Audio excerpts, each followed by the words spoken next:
Europe 1 et revenons sur cette prise de position tranchée de Bruno Retailleau qui souhaite donc la fin des financements publics pour les énergies renouvelables. Emmanuel Macron a recadré son ministre de l'Intérieur. Il y a des secousses et Arthur Delaborde, le débat n'est pas terminé. Effectivement, d'abord parce que la proposition de loi Grémillet qui a mis le feu aux poudres va arriver dès mardi au Sénat pour être examinée en séance publique. Elle repartira ensuite à l'Assemblée en septembre. On l'a vu au Palais Bourbon il y a quelques jours, ce texte divise les Républicains.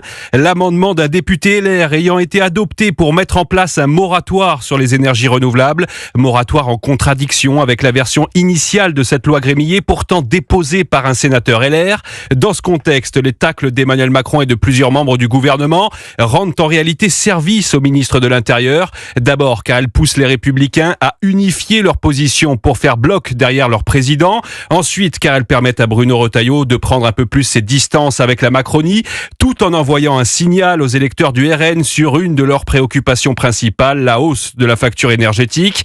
Enfin, car in fine, Emmanuel Macron pourrait sortir affaibli de la séquence si son recadrage et son appel à la discipline gouvernementale venaient à ne pas être suivis d'effet. Cela enverrait inévitablement un message d'impuissance totale du chef de l'État.